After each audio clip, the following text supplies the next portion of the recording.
안녕하세요. 오늘도 사연살롱을 찾아주셔서 감사합니다. 서울에 사는 30대 여성입니다.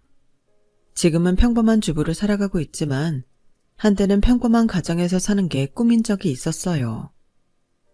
결혼 전까지 제 인생은 가혹할 정도로 남달랐거든요. 다행히 지금의 남편을 만나서 안정된 가정을 꾸리고 아들, 딸 낳아 기르면서 사는 재미를 느끼게 되었어요. 불행했던 과거는 이제 다 지난 옛일이라 여기며 살고 있지만 그래도 기억은 죽지 않는 채 아직도 가끔씩 가슴 한구석이 시리곤 합니다.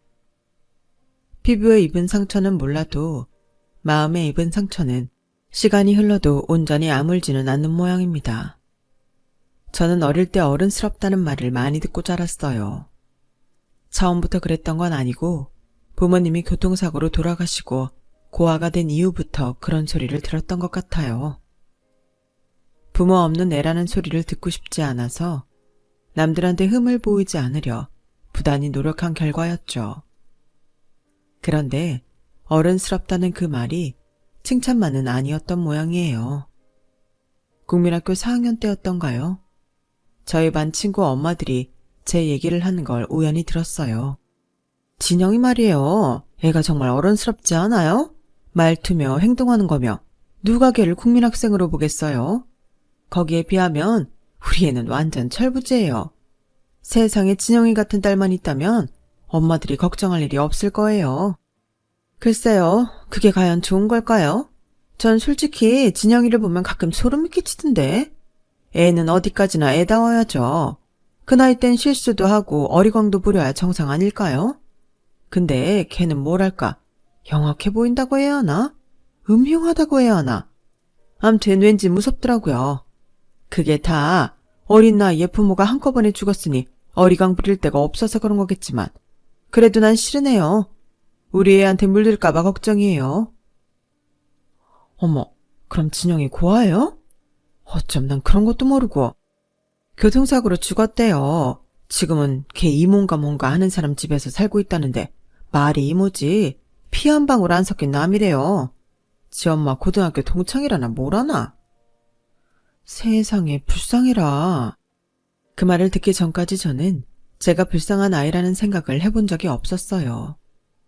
친구 엄마 말대로 저희 이모는 저랑 피는 안 섞였지만 부모 잃은 저를 나 몰라라 하는 친가나 외가 식구들과 달리 저를 거두어 주었으니까요. 그렇다고 해서 제게 살갑게 대해주거나 가엾게 여겨주지는 않았어요.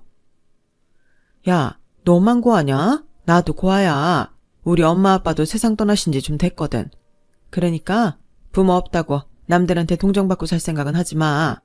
따지고 보면 인간은 혼자 태어나서 혼자 죽는데 부모 자식이고 형제고 무슨 소용이니? 그러니까 어떻게든 네 힘으로 이 험한 세상 살아낼 각오나 해. 처음 저를 집으로 데리고 오던 날 이모가 제게 했던 말이에요. 다른 사람들은 장례식장에 혼자 앉아있는 저를 보고 안 됐다거나 불쌍하다거나 하는 말들을 했지만 이모는 달랐죠. 그래서 선뜻 이모를 따라 나섰던 것 같아요. 적어도 이 사람 곁에 있으면 내가 불쌍한 아이라는 생각은 안 하고 살아도 되겠구나 생각했거든요. 그리고 그 생각은 틀리지 않았어요. 이모랑 사는 동안 단 한 번도 이모는 저를 불쌍한 눈으로 보지 않았고 저 역시 상대의 동정에 기대 살겠다는 생각은 전혀 하지 않았으니까요.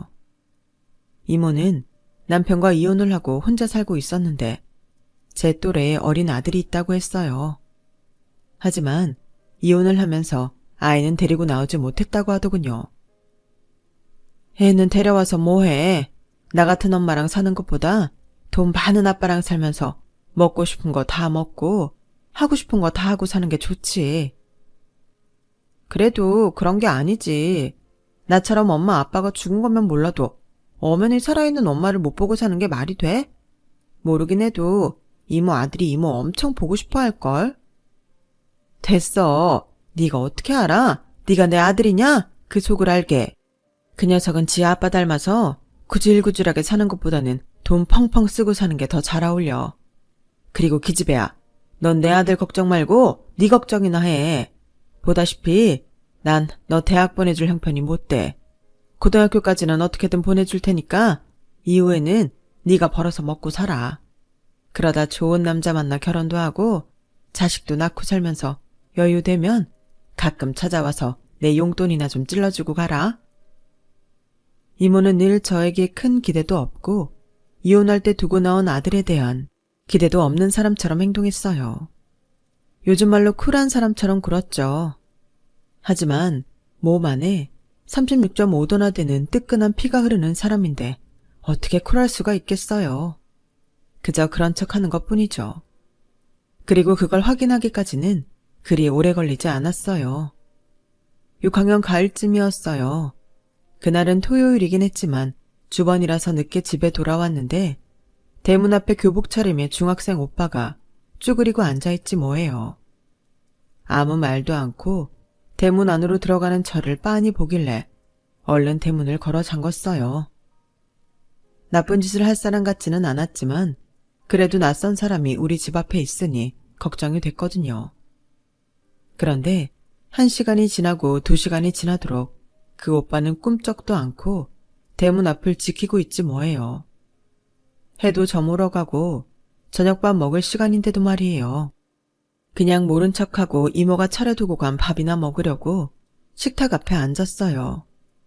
이모는 출근이 늦은 대신 퇴근 시간도 늦어서 매일 식탁 위에 제 저녁밥을 차려놓고 일터로 향하곤 했거든요. 밥통에서 밥을 막 뜨려는데 도저히 안 되겠더라고요. 밖에 있는 오빠가 자꾸 눈에 거슬렸거든요. 그래서 용기를 내 대문을 열었어요. 저기 혹시 누구 기다려요? 엄마 기다려. 엄마요? 그럼 혹시 오빠가 경옥 이모 아들이에요? 너 우리 엄마 알아? 이모 아들이라는 말에 저는 오빠를 집 안으로 들였어요. 그리곤 밥 한 공기를 더 떠다가 오빠랑 식탁 앞에 앉았어요. 처음에는 경계하는 눈빛으로 저를 멀뚱멀뚱 보던 오빠는 식탁 위에 차려진 반찬을 내려다보더니 비씩 웃고는 숟가락을 들더라고요. 예전이랑 똑같네. 감자볶음에 배추전. 엄마가 자주 해주던 반찬이거든. 내가 매운 걸 잘 못 먹어서 우리 집 반찬은 항상 고춧가루가 안 들어간 것들만 있었어. 정작 엄마는 매운 거 좋아하면서 말이야. 하긴 생각해보니 지금까지 이모가 해준 반찬들은 다 맵지 않은 것들 뿐이었어요. 그걸 딱히 이상하다고 생각한 적은 없었는데 오빠 말을 들어보니 그런 이유가 있었구나 했죠. 그런데 넌 누구니? 왜 우리 엄마랑 살고 있어? 혹시 우리 엄마 재혼한 거니? 너희 아빠도 이 집에서 사는 거야? 오빠는 굳은 표정으로 물었어요. 아니, 난 부모님이 안 계셔. 두 분 다 돌아가셨거든. 그래서 이모랑 같이 살고 있어. 우리 엄마랑 이모는 고등학생 때부터 친구였대. 꽤 친했었나 봐. 그러니 죽은 친구 딸까지 키워주지.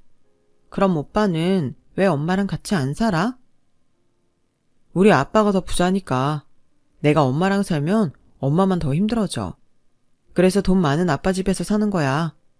나중에 내가 돈 많이 벌면 그땐 내가 엄마를 모시고 살 거야. 그때까지만 떨어져 사는 거지.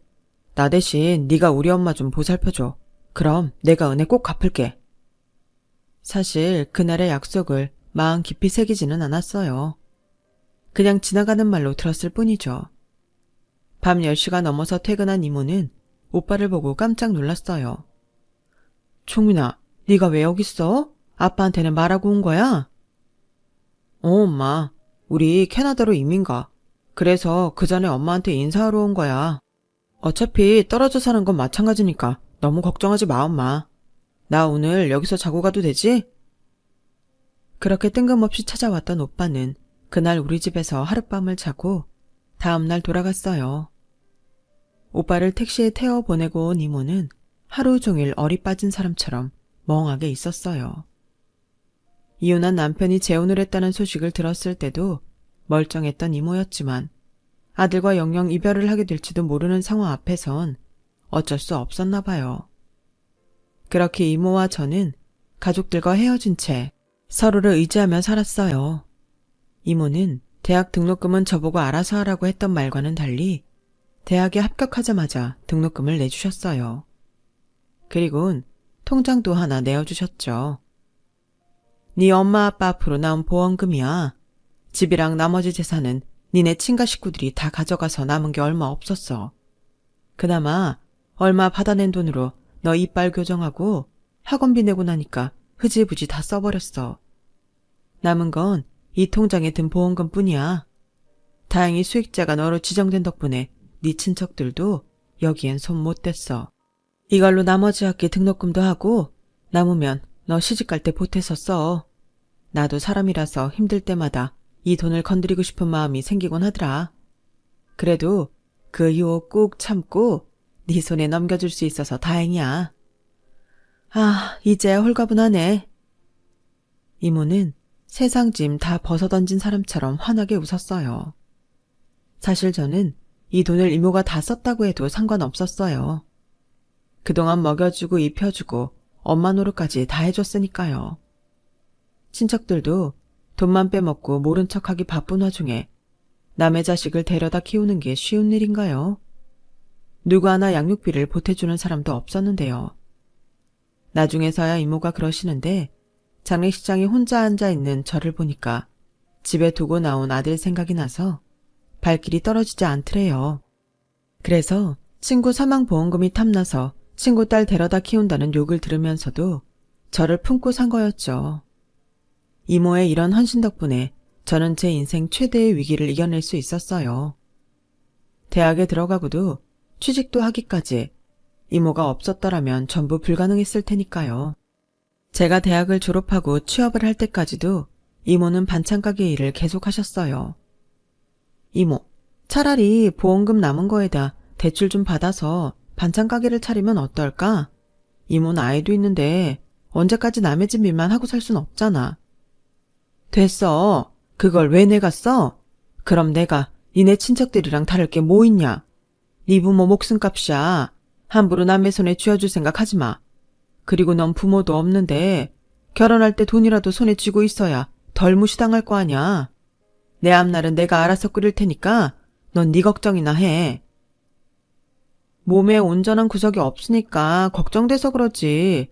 류마티스 때문에 젓가락질도 잘 못하잖아. 허리도 디스크 때문에 뼈주사를 달고 살고. 지금까지 남의 자식 키워줬으면 그 정도 보답은 받아도 되는 거 아니야?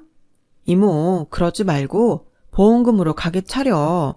직원도 두고 일 좀 줄이라고.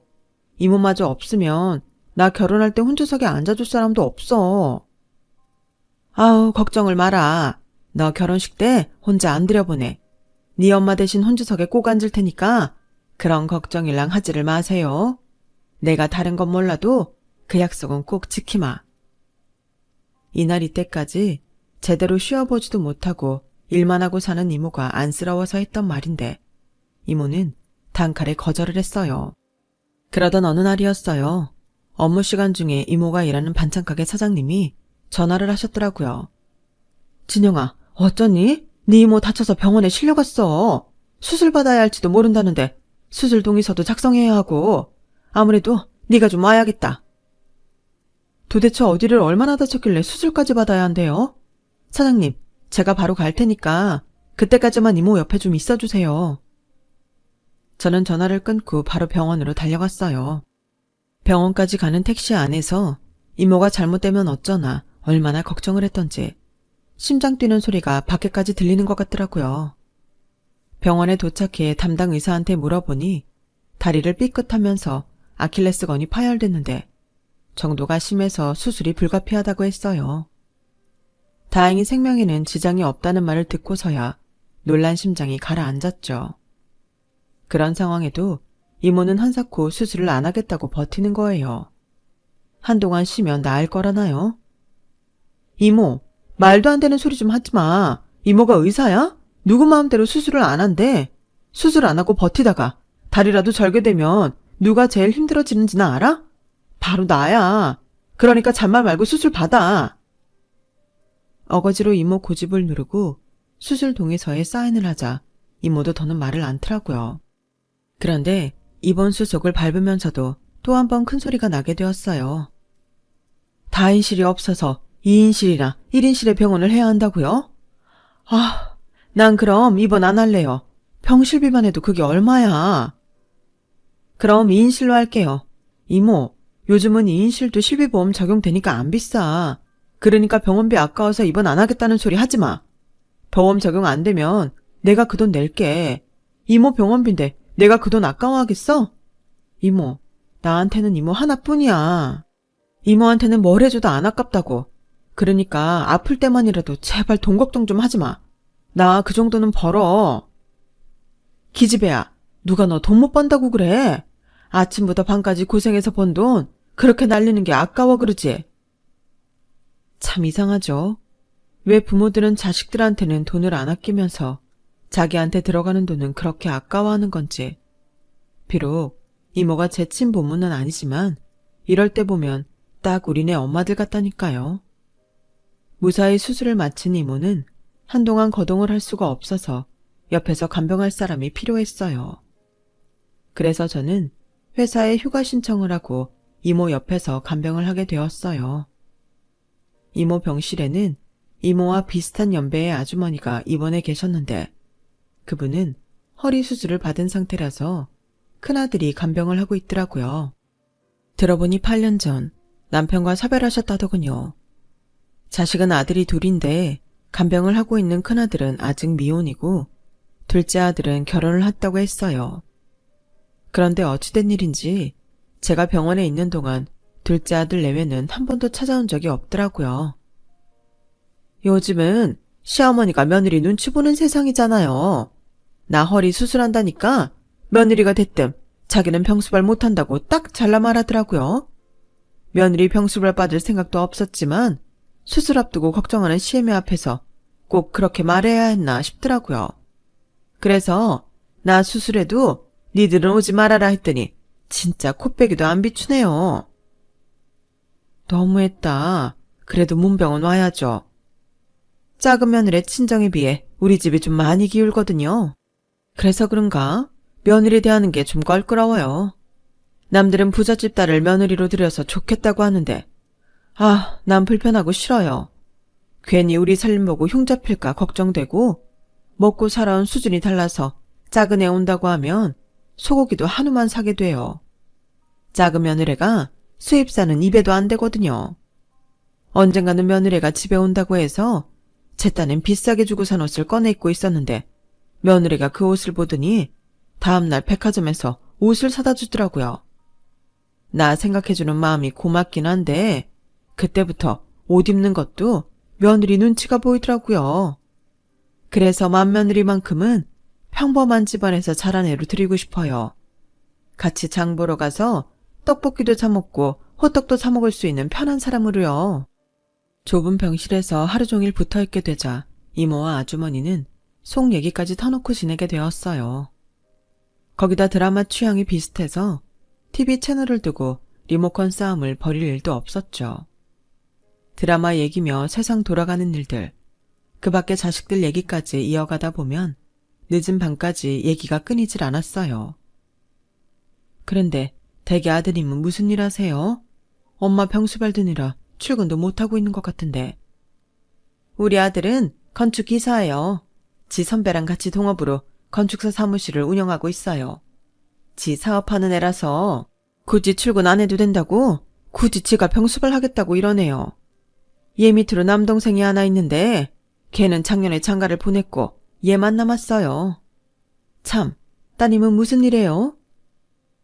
네버엔딩 스토리처럼 두 분의 얘기는 날이 새는 줄도 모르게 이어졌고 그러다 그 불똥이 저랑 아주머니 아들한테 튀게 되었어요. 두 분 모두 4살 차이는 궁합도 안 본다며 저희 두 사람을 이어주려고 혈안이 되셨거든요.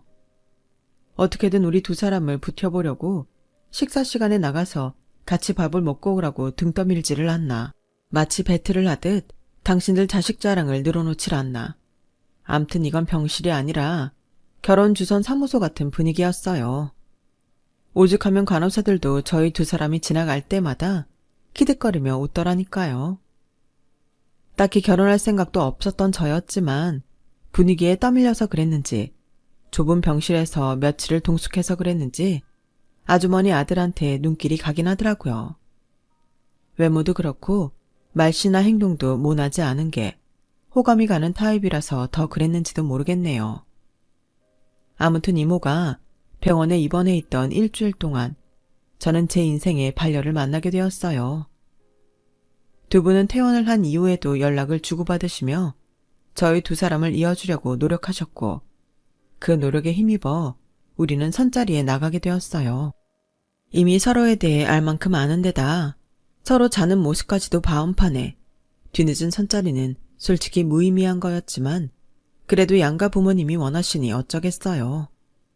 그래서 그날의 선자리는 오랜만에 친구를 만나는 것처럼 편하고 친근하게 이어졌고 우리는 얼마 뒤 본격적으로 연애를 시작하게 되었어요. 그렇게 두 해 동안 연애를 한 우리는 결혼을 하게 되었어요. 시댁에서는 우리가 사귀기도 전부터 이미 저와 이모의 관계를 알고 있어서 따로 설명을 해야 하고 이해를 구하는 번거로움은 없었어요. 다행이라면 다행이었죠. 제가 결혼을 하면서 이모는 혼자 지내게 되셨는데 그게 못내 마음에 걸리던 차에 이모 아들한테 이메일이 왔더라고요. 한국으로 들어오게 될 것 같다고요. 이모 아들이 이민을 떠나고 얼마 지나지 않아 집으로 편지를 보낸 적이 있었는데 그걸 계기로 몇 번의 편지 왕래가 있었고 이후에는 이메일을 통해 근황을 주고받기도 했었거든요. 한동안 연락을 않다가 결혼을 앞두고 제 결혼 소식을 알리느라 이메일을 보냈었는데 그 일을 계기로 한국행을 결정한 것 같았어요. 이모는 대놓고 말은 안 하셨지만 내심 기쁘신 것 같더라고요. 아들이 한국에 들어오면 이모와 함께 살겠다고 했거든요. 20년 넘게 아들과 생이별을 하고 살았던 이모한테는 이보다 기쁜 일은 없었을 거예요. 그건 제게도 마찬가지였고요. 나만 가정을 꾸려서 집을 나오는 것 같아서 미안했는데 저도 그 덕에 마음의 집을 조금은 덜 수 있었어요. 이모, 아들 온다니까 좋지? 이제는 가짜 딸 걱정 그만하고 친아들이랑 행복하게 살 생각만 해. 그래, 내가 말년에 무슨 복이 터졌나 싶다. 젊어서는 네 덕에 외롭지 않게 살았는데 나이 들어서는 아들놈 덕에 외롭지 않게 생겼으니 말이야. 그래서 말인데 이모, 이참에 반찬가게 일은 그만두는 게 어때? 이모가 남의 가게에서 일하는 거 보면 종민이 오빠가 마음이 편하겠어? 안 그래도 내가 전부터 가게 자리를 하나 받은 게 있는데 거기에 반찬가게를 차리면 어떨까 싶어. 나 결혼할 때 돈 별로 안 들어서 보험금 받았던 거 그대로 남아있거든. 인테리어 공사는 우리 그이한테 도와달라고 하면 돈 별로 안 들이고 할 수 있을 것 같아. 그 가게 이모가 해봐. 그동안 나 키우느라 고생하셨는데 이 정도 선물은 받을 자격 있잖아. 얘는? 미쳤어. 너 내가 했던 말 귓등으로 들었니? 네 부모 목숨값을 왜 내가 받아? 됐어. 난 그 가게 받을 생각 없으니까 쓸데없는 짓 하지 마. 이모 말대로 그 보험금은 우리 부모님 목숨값이지만 나한테 이모는 내 목숨을 살려준 사람이야. 우리 부모님이 못한 거 이모가 대신해줬는데 왜 이모한테 주면 안 되는데? 이모가 이러면 난 평생 이모한테 빚진 마음으로 살아야 된다고. 나한테 빚 갚을 기회 정도는 줘야 하는 거 아니야? 그래야 나도 마음 편하게 살지. 이모, 그러니까 날 생각해서라도 그 가게 받아줘. 이모는 몇 번이나 사양을 하다가 결국 제 뜻을 따라주셨어요. 시작이 반이라고 가게를 계약하고 나자 인테리어 공사까지 순식간에 이루어졌어요. 남편도 저를 키워준 이모 가게라는 말에 여러모로 도움을 주었죠. 다행히 오빠가 한국으로 들어오기 전에 가게는 오픈할 수 있었고 이모는 아들 앞에 반듯한 반찬가게 사장으로 나설 수 있었어요. 모든 게 순리대로 잘 흘러가는 것 같았죠. 딱 하나 저와 손아래 동서간의 신경전만 빼면요. 저보다 몇 년 일찍 시집을 온 동서는 사사건건 저와 부딪히곤 했어요. 시어머니와 저희 이모가 사돈관계를 떠나 친구처럼 친하게 지내는 게 못마땅했나 봐요. 자기는 시집 와서 시댁에 적응하기까지 몇 년이 걸렸는데 저는 시집을 오기도 전부터 마치 한 식구처럼 동화되었으니까요. 동서한테는 제가 마치 굴러온 돌이 박힌 돌 빼내는 것처럼 보였을 거예요. 그렇다고 시어머니도 가만히 있는데 자기가 손이 동서를 시집살이를 시킬 수도 없는 노릇이잖아요.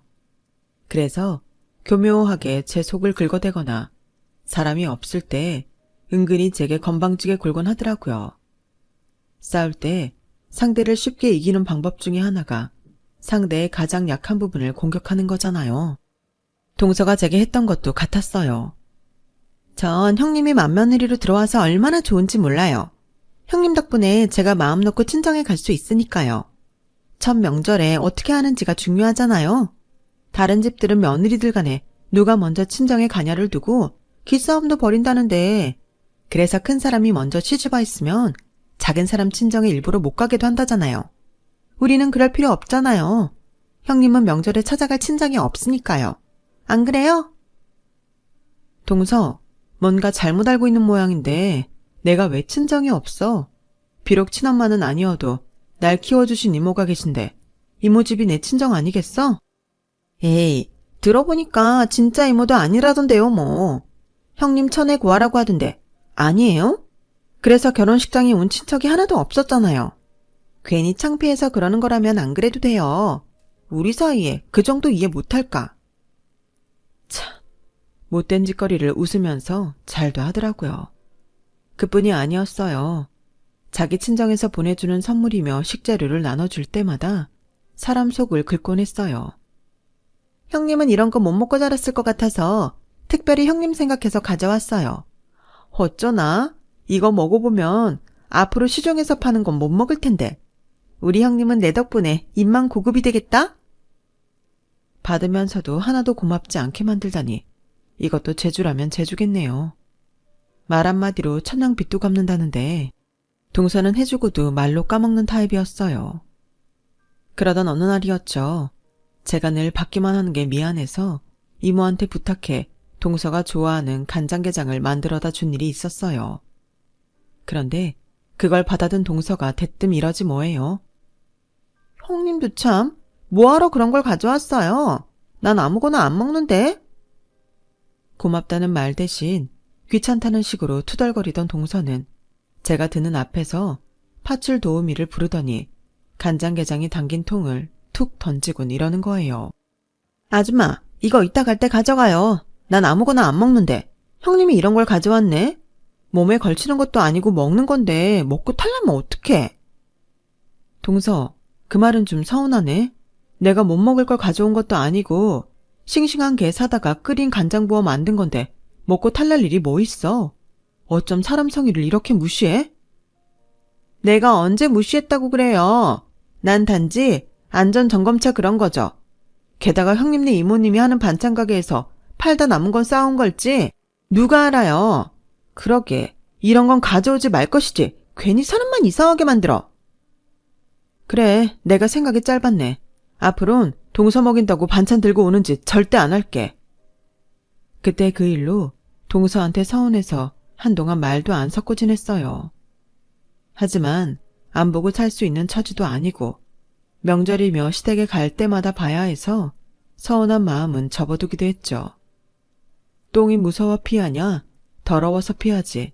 내신 이런 마음도 있었고요. 그런데 동서가 기어이 잠자는 사자의 코털을 건들고 만 거예요. 그날은 이모 생신이라서 이모를 모시고 별스타에서 핫하다는 프렌치 레스토랑에 갔어요. 몇 주 전부터 예약해야 갈 수 있는 그곳에 간 이유는 바로 이모 아들이 하는 곳이기 때문이었죠. 캐나다로 이민 간 이후 대학을 졸업하고 셰프가 되기 위해 프랑스로 유학을 갔던 오빠는 유명한 요리학교를 졸업했어요. 그리곤 현지 레스토랑에서 경력을 쌓고 한국으로 돌아와 가게를 차렸죠. 별스타를 통해 입소문을 타서 오픈한 지 1년도 안 돼 예약하기 힘들 정도로 인기 있는 레스토랑이 되었어요. 그 덕에 이모와 저는 따로 예약을 하지 않고도 아들 찬스를 써서 레스토랑에 갈 수 있었죠. 그런데 하필 거기서 동서랑 마주친 거예요. 어머, 형님이 이런 데도 와요? 여긴 가격대가 꽤 나가는 곳인데?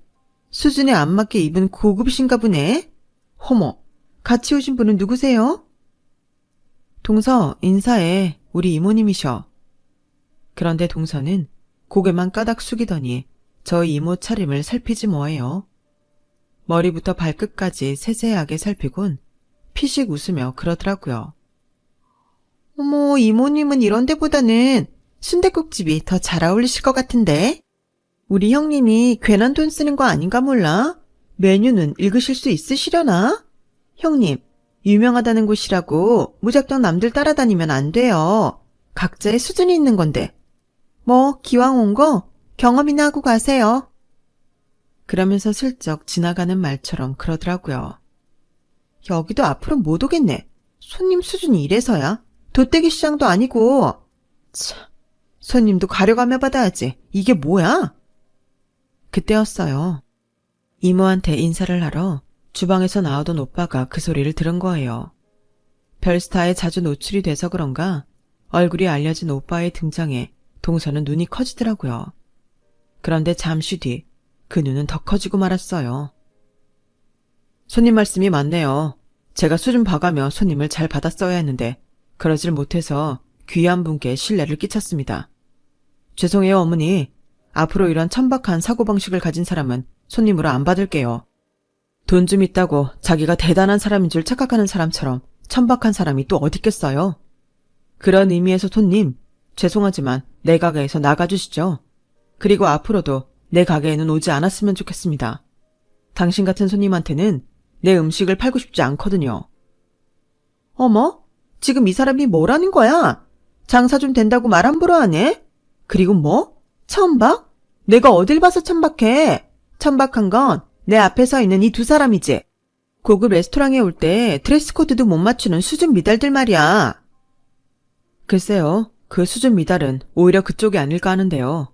일단 식사를 하러 대중식당에 가실 때는 그 향수 좀 작작 뿌리고 가세요. 아주 머리가 다 지끈거릴 지경이에요. 그 정도 예의도 모르시는 분이 누구한테 드레스 코드 지적을 하는 건지 모르겠네요. 아무쪼록 다른 손님들 식사하는데 방해되게 냄새 피우지 마시고 나가주시죠. 오빠는 동서와 동서 일행을 정중히 가게에서 내쫓았어요. 동서가 나가고도 가게 안에는 동서의 향수 냄새가 진동을 해서 손님들 사이에서 불평이 나왔죠. 이모와 저는 오빠의 안내를 받아 가게 안쪽에 자리한 특별한 테이블에 앉을 수 있었어요. 엄마를 위해 아들이 준비한 생일상이 차려진 테이블을 보자 이모는 눈물을 글썽이셨어요. 어떤 순간에도 늘 담담하고 시크하기만 하던 이모도 아들이 차려준 생일상 앞에 눈물을 글썽이는 걸 보니 이제 나이가 드셨나 보다 생각되더라고요. 그날 오빠한테 쫓겨난 동서는 한동안 저를 피해 다녔어요. 사람들 앞에서 공개적으로 개망신을 당했으니 창피하기도 했겠죠. 그날 동서 모습을 생각만 해도 어찌나 통쾌하고 속이 뻥 뚫리던지 활명수가 따로 없더라고요. 언젠가 은혜를 갚겠다고 했던 오빠는 그렇게 저 대신 동서한테 한 방 먹여주면서 오래전 그 약속을 지킨 셈이 되었네요. 사람이 사람을 무시하면 쓰나요? 서로 예의 지키면서 존중해주면서 살면 얼마나 좋을까요? 지금까지 제 사연을 들어주셔서 감사합니다. 들어주신 모든 분들 평안하고 행복하세요. 여러분, 사연 댓글에 응원과 현명한 조언 부탁드려요. 좋아요와 구독은 저에게 큰 힘이 됩니다.